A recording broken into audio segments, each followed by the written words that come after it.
I went ahead and got started. You sure you don't mind treating me? What?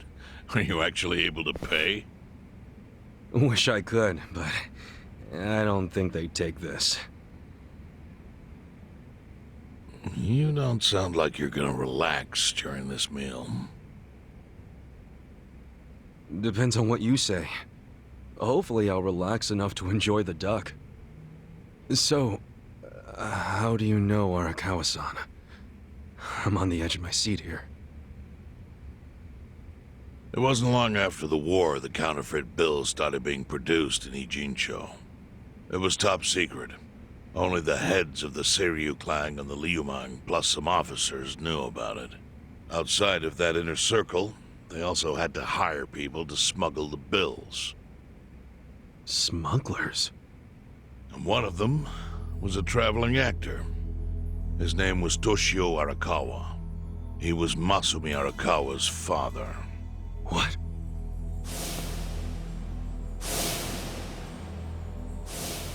One day, he came to us saying he lost an entire suitcase filled with 100 mil in fake yen. No excuse in the world could have saved him. A mistake that grave required the Seiryu clan to make an example out of him for the other smugglers. But remember, only a few people at the top even knew about the counterfeiting. It wasn't a task they could hand to just anybody. So I, being next in line to inherit the clan, was entrusted to carry it out. So did you actually... Yes. I killed Toshio Arakawa, father of Masumi Arakawa, in this very place, 40 years ago. But I had no idea who was in the room with my target. By the time I learned it was his 14-year-old son, it was too late. I had to go through with the hit, knowing this boy would see his father die. To make my guilt even worse, later I found out why Toshio lost the fake bills. His wife and her lover had stolen them. Those two fell into the ocean and disappeared. Their corpses were never even found. So Arakawa-san lost both his parents, one after the other. And his only other friends, the theater troupe, disbanded soon after without their leader. Masumi Arakawa became a drifter, along with a few other actors. They couldn't trust anyone, so what other path was there for them, except becoming Yakuza in Kamurocho?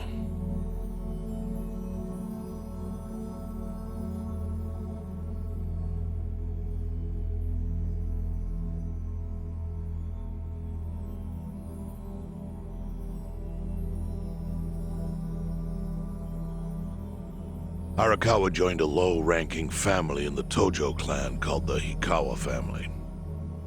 Life wasn't easy for him there. They were the kind of family that took hits without thinking twice. Really? Yes. So they were always in need of ways to dispose of a body. Masumi Arakawa was tapped to help with that, and he was extremely cautious.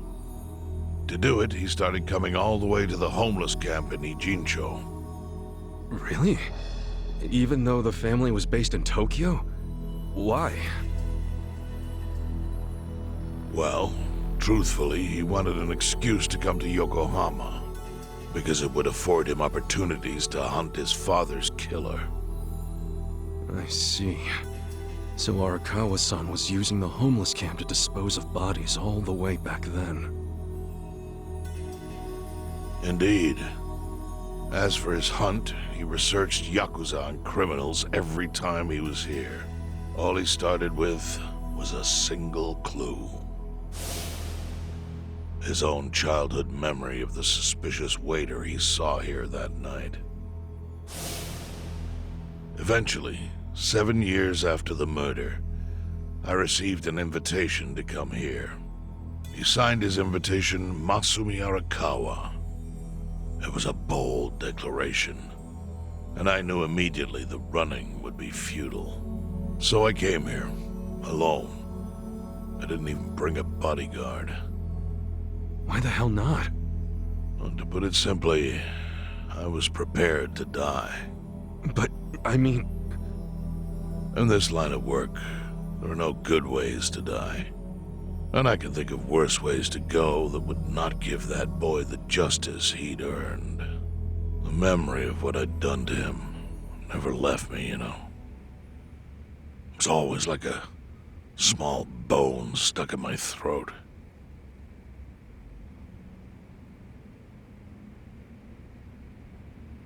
He was sitting right where you are now. Here? Yes. He didn't look a day over 20. But his eyes had that hard, flinty gaze of an old killer. I couldn't help myself. I told him everything. I told him why I killed Toshio Arakawa. I even told him about the secret counterfeiting. I figured I was dead anyway. He had a gun in his hand, and all he had to do was pull the trigger. But he never once interrupted me. When I'd finished, he slowly stood up. I stopped him as he turned to leave. "Didn't you come here for revenge?" I asked. And? What did he say? He said, "If only you had ignored my invitation, then I could have shot you in the back." Then he left. Boss. In 1984, the 10,000 yen bill changed from the face of Prince Shotoku to Yukichi Fukuzawa.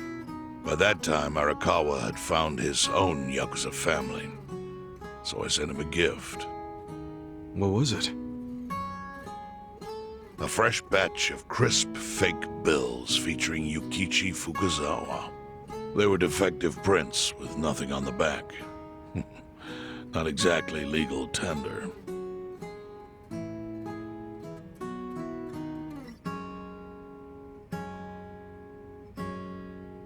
Then how was that a gift?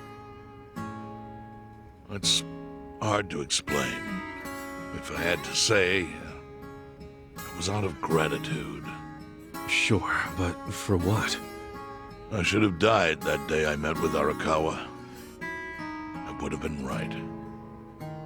And yet he spared me. Not only that, but he lifted a terrible weight from my chest. Furthermore, it's not an exaggeration to say the equilibrium among the E-Gene 3 continues to this day because of him. Wow. I owe him an unfathomable debt. And one day, I must pay it back.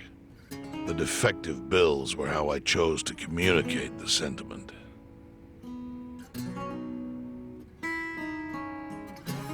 The counterfeiting secret is Ijincho's weakness. And it was only thanks to Arakawa that the E-Gene 3 could continue to secretly wield that power. But of course, that means if he ever feels like it was a mistake to let me live, he could use the fake bills to unravel everything I've built. The gift wasn't the bills themselves. They were leverage. I actually wrote something on the back to that effect. Neither justice nor mercy should tip the scale. It means that those in power must reward and punish where necessary. I felt it was an appropriate message. I suppose the writing has faded at this point. Whoa.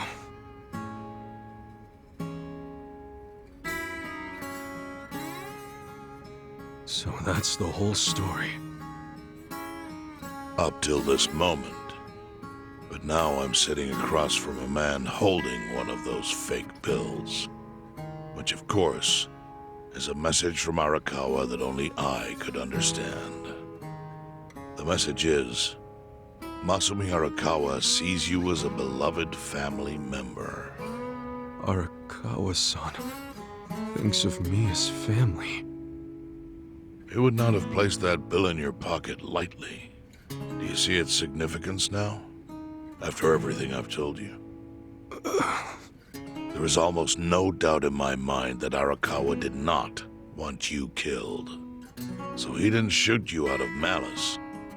He shot you so that you would be brought here, be saved by the homeless, and eventually meet up with me. Do you see? That's everything I can tell you. That's plenty. Thank you, Chairman. I see it all now. I always kind of figured.